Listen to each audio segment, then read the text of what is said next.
우리 옆에 있는 우리 한 분 한 분 진심으로 저희 은혜의 교회에 오신 것을 환영하고 축복합니다. 옆에 있는 분들 한 분 한 분 보면서 서로 다시 한번 축복했으면 좋겠습니다. 당신은 존귀한 하나님의 자녀입니다. 참 잘 오셨습니다. 네. 네, 감사합니다. 오늘 함께 나눌 말씀의 제목이 무엇인가요? 당신은 존귀한 사람입니다. 당신은 존귀한 사람입니다. 오늘 수많은 사람들이 인생의 목적이 무엇인지, 나는 누구인지에 대해서 질문하곤 합니다. 그런데 여러분, 성경이 말하는 우리의 그 질문에 대한 강력한 답변은 우리는 하나님의 자녀라는 것입니다. 다시 말하면 우리는 이 세상에서 태어나기 전부터 이미 하나님의 자녀로 존재했다는 사실이죠. 그래서 성경은 하나님께서 우리의 아버지시다라고 말하고 있습니다. 오늘 우리가 읽은 하나님의 말씀, 바로 예수님께서 우리에게 주신 하나의 비유인데요, 이 비유의 제목은 잃어버린 아들의 비유라고 합니다.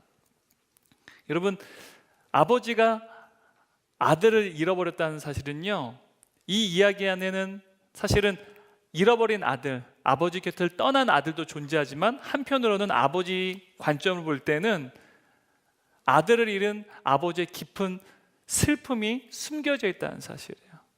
아버지를 떠난 아들의 모습, 우리가 여기에만 집중하는 것이 아니라 사실 이 이야기 안에는 아들을 잃은 아버지의 깊은 슬픔이 담겨져 있다는 사실입니다. 제가 한 가지 그림을 여러분에게 좀 보여드리고 싶은데요, 렘브란트가 그린 그림인데 한번 그림 보여주시겠어요? 네. 아마 이 그림을 아신 분도 계실 거예요. 이제 아버지가 아들을 안고 있는, 사실 오늘 우리가 읽은 이 잃어버린 아들의 비유를 가지고 그린 그림입니다.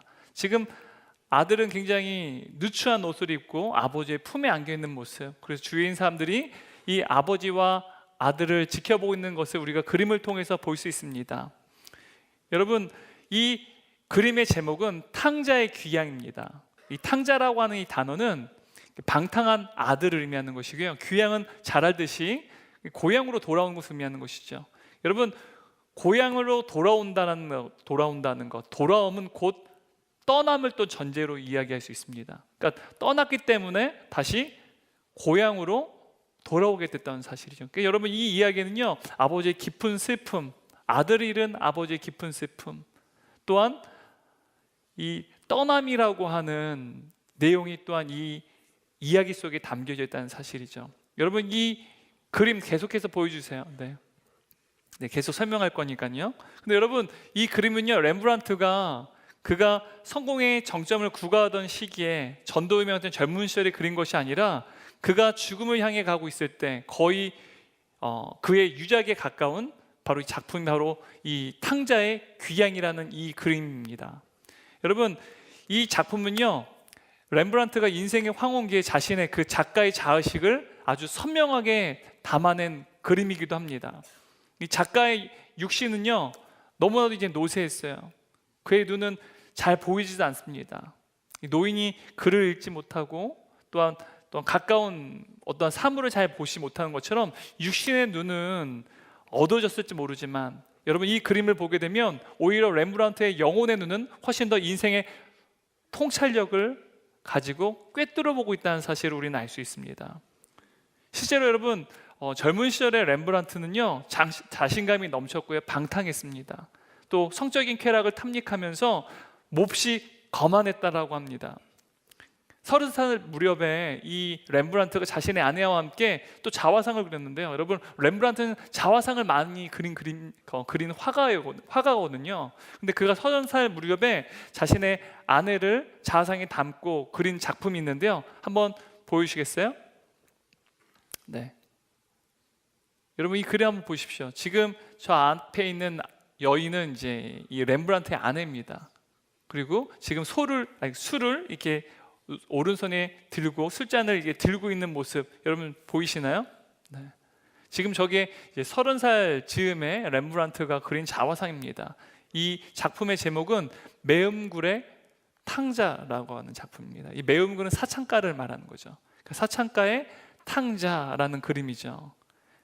그러니까 그림에 묘사된 이 렘브란트는요, 술에 잔뜩 취해 있습니다. 얼굴도 불그스름하고요, 눈은 음란한 눈빛으로 향락을 즐기고 있습니다. 그리고 이 렘브란트 외모를 보게 되면 검정색의 긴 머리칼이 좀 굉장히 눈에 띕니다. 그리고 머리에는요 흰 어떤 깃털이 꽂혀진 굉장히 값비싼 그 벨벳의 모자도 눈에 보이고요. 옷도 보게 되면 굉장히 고급스러운 옷, 레이스가 달린 고급스러운 옷을 입고 있는 것도 알 수 있습니다. 또한 오른쪽에 보면 사치스러운 또한 그 검이 또한 매달려 있는 모습도 우리는 볼 수 있다는 것이죠.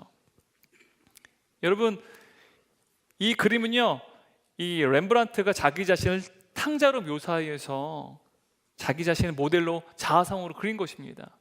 이만큼 청년 시절의 렘브란트는요 마치 탕자와 같이 어떠한 인생의 쾌락을 즐기고 성공을 구가했던 인생이었다는 것이죠.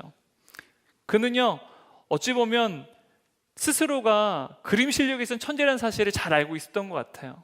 세상의 모든 것들에 대해서 호기심을 가지고 탐구했고요, 급기야는 세상의 그 모든 것들을 쾌락을 즐기고 사랑하는 인생을 살아왔던 장본인이었습니다.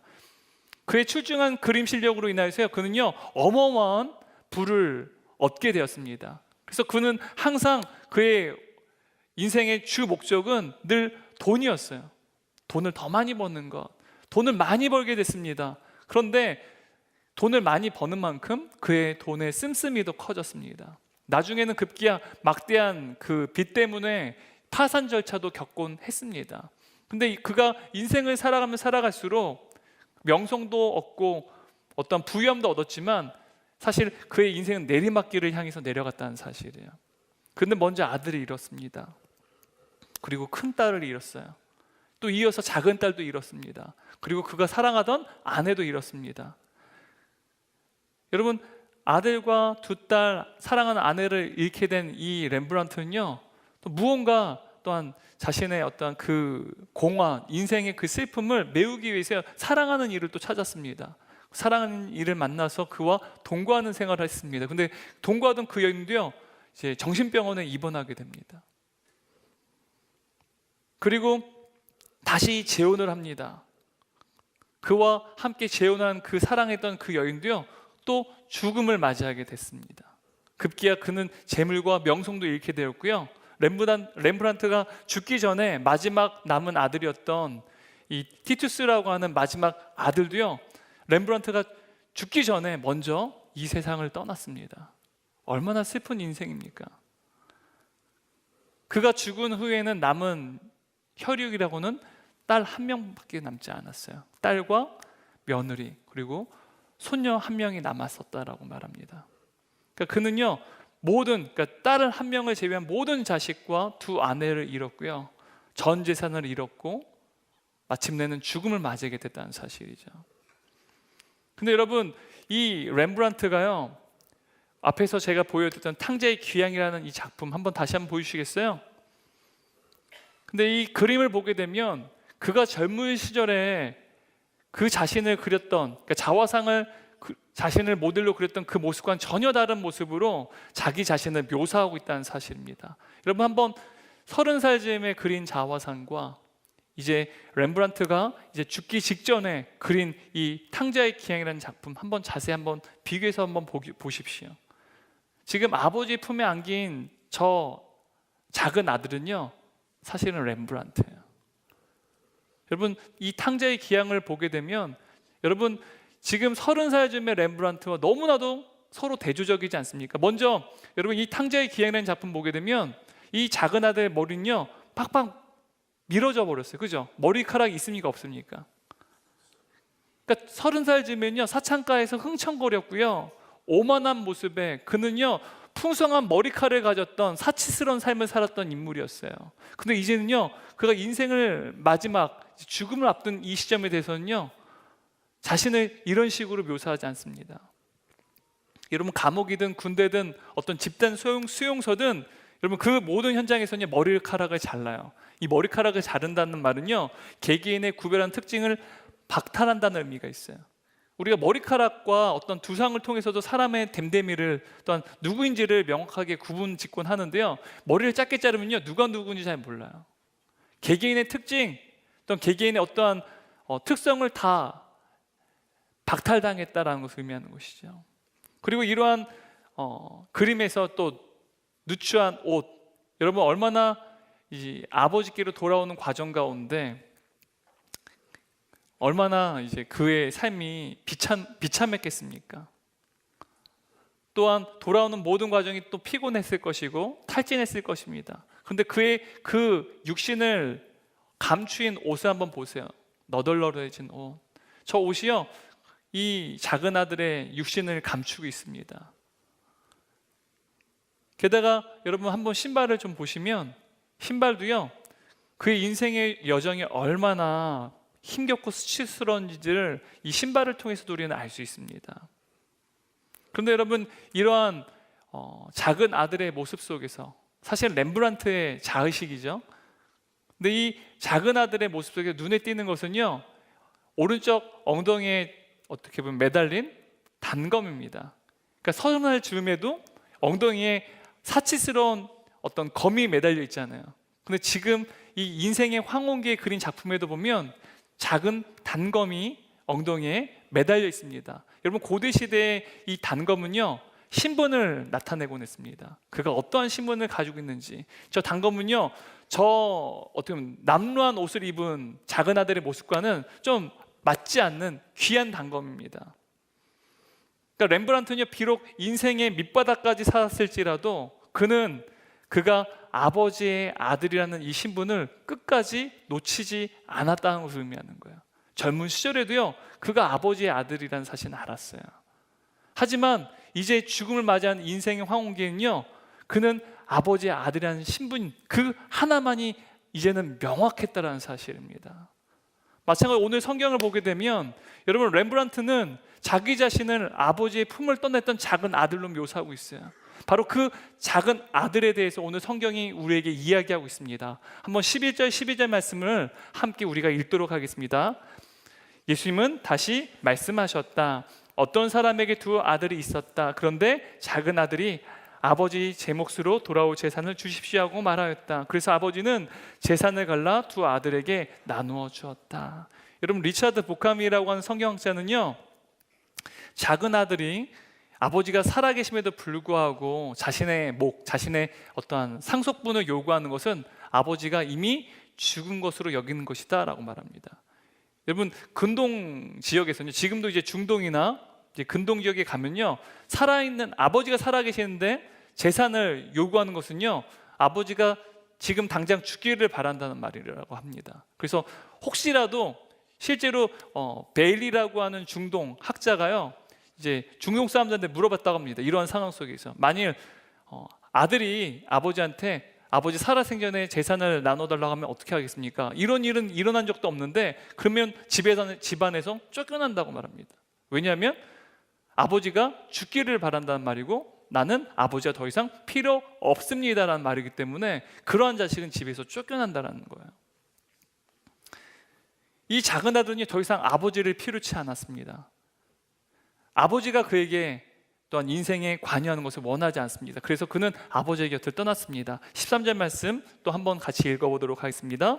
며칠 후 작은 아들은 자기 재산을 다 정리하여 먼 나라로 가서 방탕한 생활을 하다가 재산을 모두 날려버렸다. 여러분, 여기서 이 먼 나라로 가서, 이 먼 나라라는 이 말은요, 그저 더 넓은 세상을 바라보려는 젊은의 욕구를 의미하는 것이 아닙니다. 젊은 시절 우리가 더 넓은 세상으로 나아가는 것 굉장히 우리는 많이 이제는 독려하기도 하고, 또한 그러한 세상을 볼 것을 우리가 또한 어떻게 보면 조언하기도 하지만요, 여기서 이 먼 나라로 갔다라는 이 말은요, 이 작은 아들이 반드시 지켜야만 하는 생활 방식, 행동 방식, 그리고 사고 방식 등 아버지의 신성한 유산에서 완전히 단절되었음을 의미하는 거예요. 이젠 더 이상 아버지의 품 안에서 내가 누렸던 생활 방식도, 또한 사고 방식도, 행동 방식도 다 그건 나와는 상관없고, 이러한 아버지의 신성한 유산에서 나는 관계가 없는 삶을 살기로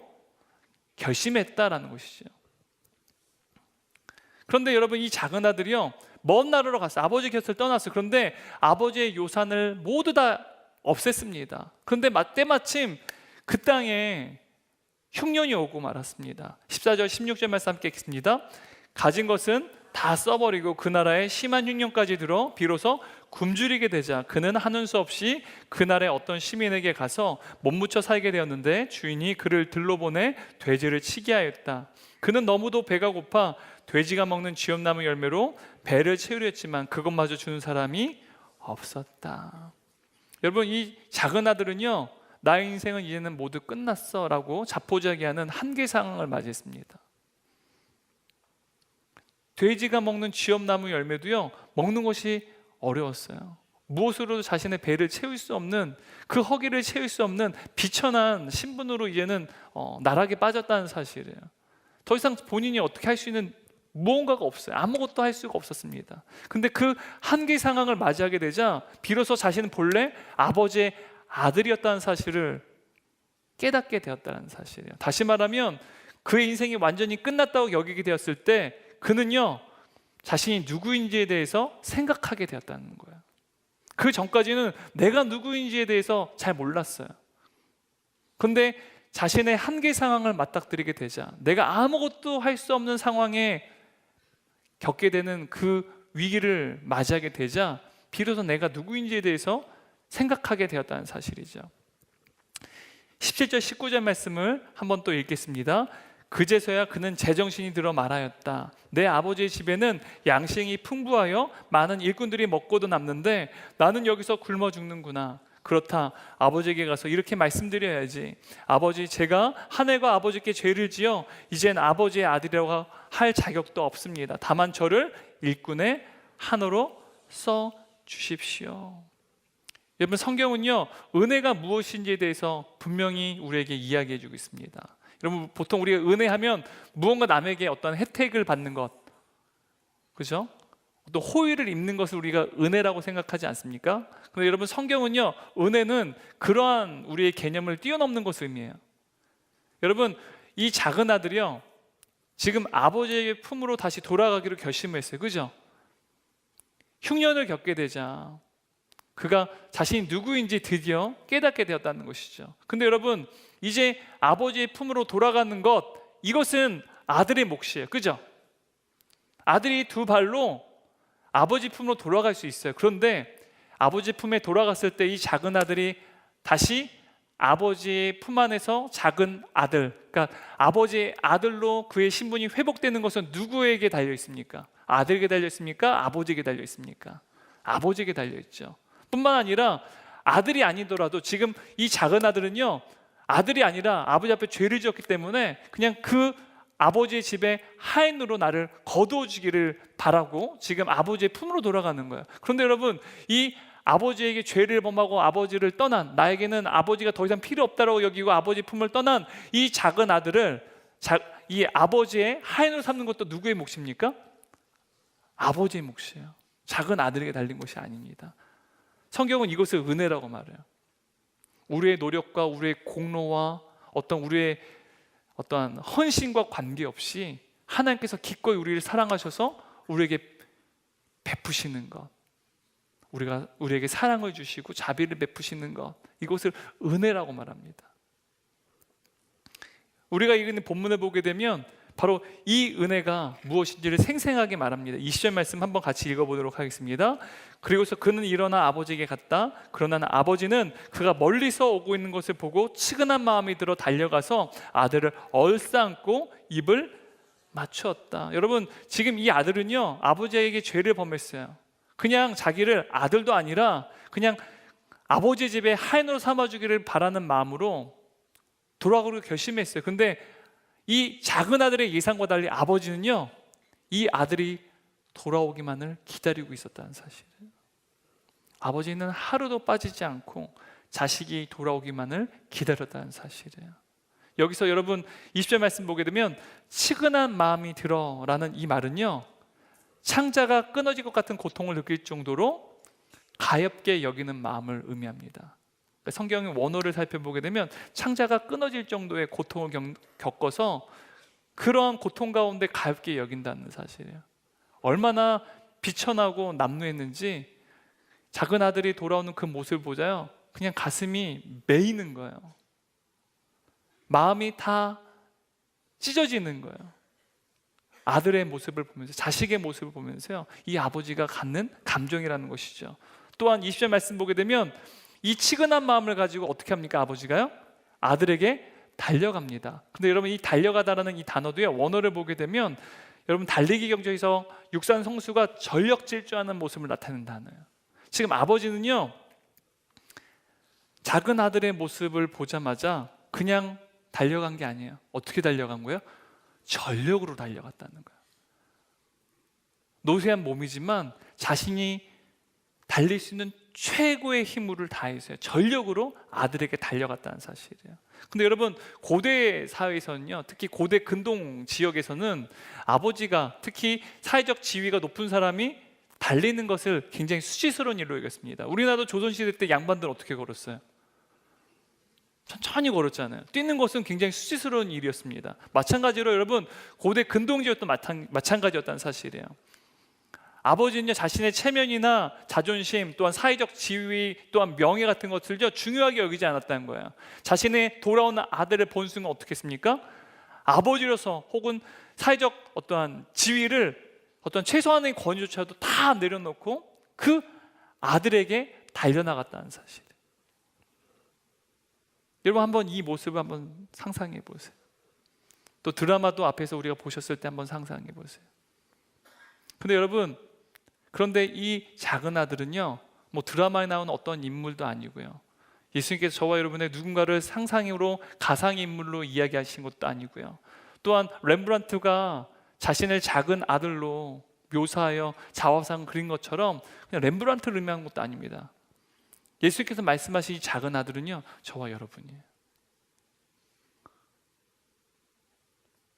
아버지의 품을 떠났고, 아버지가 더 이상 내 인생이 필요 없고, 나는 아버지의 자녀가 아니라 내가 내 인생의 주인으로서 내 인생을 살아갔고, 하지만 아버지는 마음이 찢어지는 그 고통 속에서도 여전히 그 자식을 기다리고 있는 그 모습, 바로 우리의 아버지가 누구실까요? 바로 하나님 아버지라는 거예요. 그리고 이 작은 아들은 바로 아버지의 그 품을 떠난 저와 여러분이라는 사실을 예수님께서 우리에게 말씀하고 계시다는 사실이에요. 작은 아들과 마찬가지로 저와 여러분요, 아버지가 없는 삶을 살기를 바랬고 그 결과 아버지의 곁을 떠났습니다. 비록 우리가 하나님의 존재, 하나님의 권위, 그 모든 것들을 거부하고 하나님의 품을 떠났을지 모르지만, 그럼에도 불구하고 하나님께서는요, 저와 여러분을 기다리고 계신다라는 사실이에요.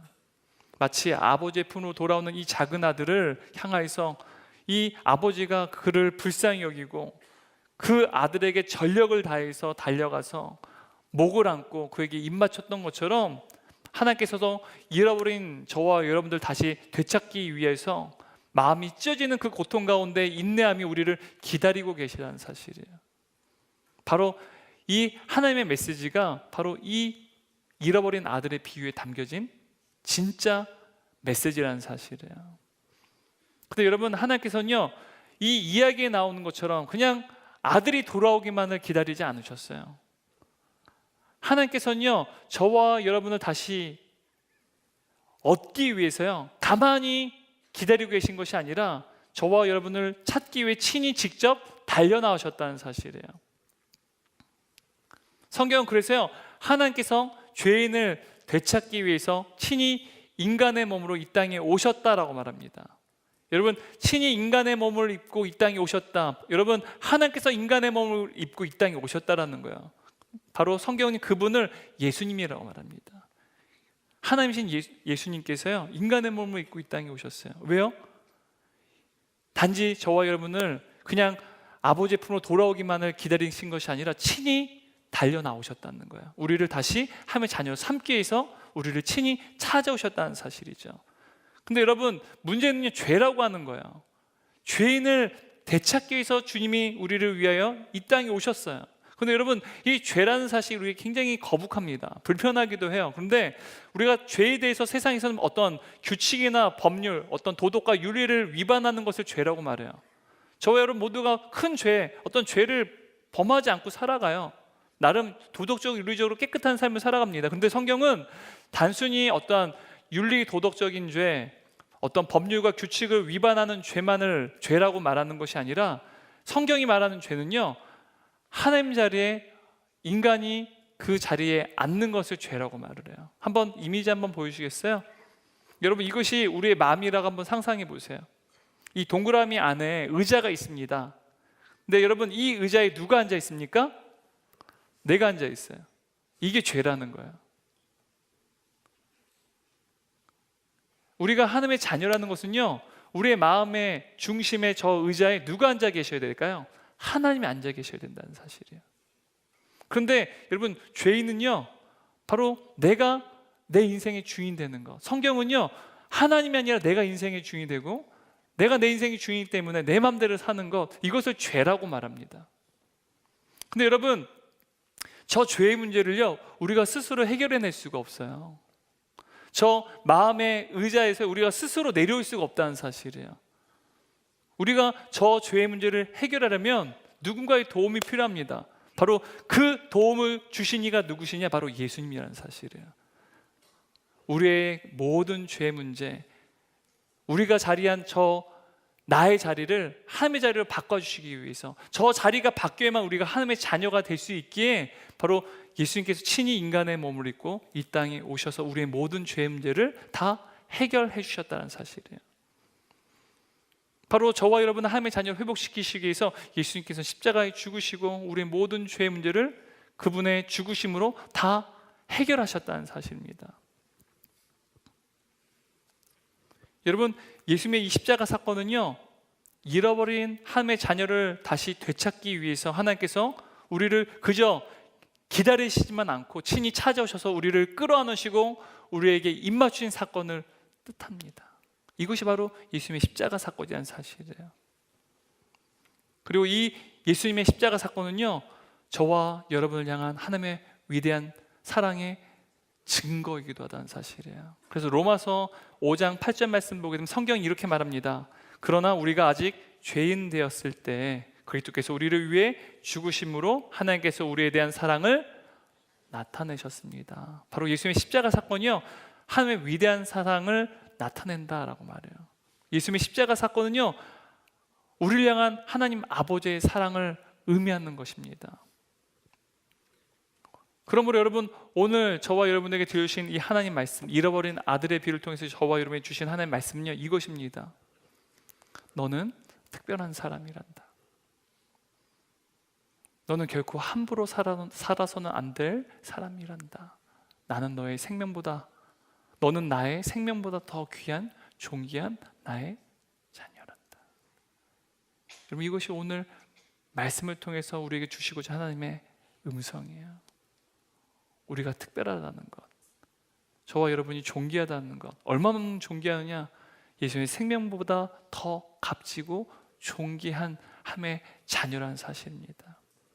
여러분, 이 기쁜 소식을 지금 우리가 하나님의 말씀을 통해 들었어요. 그렇다면요, 우리의 발걸음이 옮겨져야만 합니다. 내가 내 인생의 주인으로 살았던 내 삶, 여러분, 내가 내 인생의 삶을, 내 삶의 주인으로 살아간다는 것 얼마나 외롭고 힘듭니까? 렘브란트도요, 출중한 능력을 가지고 있었어요. 많은 부와 많은 명성도 얻었습니다. 근데 인생이 녹록지가 않았어요. 사랑하는 자식들이 잃었어요. 아내도 잃었어요. 시간이 지나면 지날수록 자신의 재물과 명성도 잃어만 갔습니다. 근데 이 렘브란트에게 남겨진 하나의 신분이 있었어요. 그 신분은 자신이 아버지의 아들이라는 신분이었다는 사실이에요. 여러분, 우리 인생은요, 이것밖에 남지 않습니다. 우리가 언젠가는 다 죽어요. 아무리 부자여도, 아무리 많은 권력을 얻어도요, 아무리 많은 명예를 얻을지라도 언젠가 우리는 인생을 마치는 그때가 옵니다. 그런데 여러분, 영원히 우리가 죽음에 남는 유일한 하나의 신분이 있어요. 그것이 무엇인지 아십니까? 하나님 아버지의 자녀라는 신분입니다.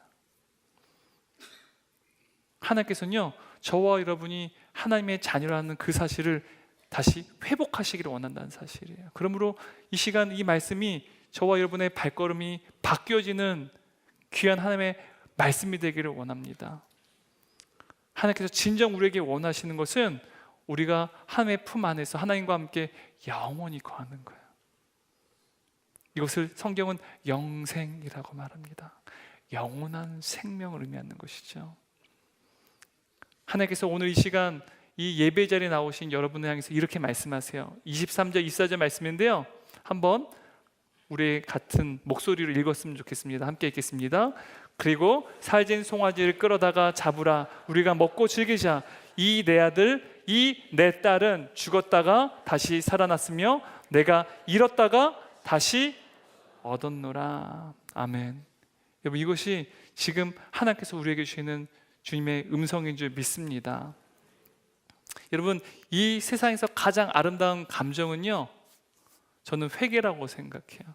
물론 사랑도 있지만 회개가 저는 가장 아름다운 감정이라고 믿습니다. 왜냐하면 우리의 신분이 완벽하게 바뀌어지는 유일한 수단이기 때문에 그래요. 여러분, 이 시간 우리 두 눈을 감고요, 네, 우리 교회 처음 오신 분들을 초청하신 분들께서도 우리 태신자분들을 손을 잡고 함께 기도했으면 좋겠어요. 오늘 말씀을 기억하면서 또 렘브란트가 그린 그림을 기억하면서 이 시간 우리 저의 기도를 따라서 함께 기도했으면 좋겠어요. 따라서 기도하실 수 있겠어요? 네, 제가 기도할 때 따라서 함께 기도했으면 좋겠습니다. 아버지, 제가 아버지의 곁으로 돌아가기를 원합니다. 외롭고 고된 인생을 나 홀로 살아가며 지치고 피곤한 나의 영혼을 받아 주옵소서. 내가 이제는 아버지의 품 안에서 영원히 거하기를 원합니다. 예수님의 이름으로 기도드렸습니다. 아멘. 여러분, 이 시간 우리 주님께서 내가 너를 지명하여 내가 불렀다. 내가 십자가의 그 죽음을 통하여 낳은 너희는 나의 사랑스러운 존귀한 나의 자녀다. 우리 주님께서 말씀하십니다. 바로 이 시간부터 저와 여러분 모두가 하나님 품 안에서 영원한 하나님의 안식과 하나님의 사랑을 풍성히 누리는 하나님의 자녀가 되는 복된 인생 살아가기를 주님의 이름으로 축원합니다.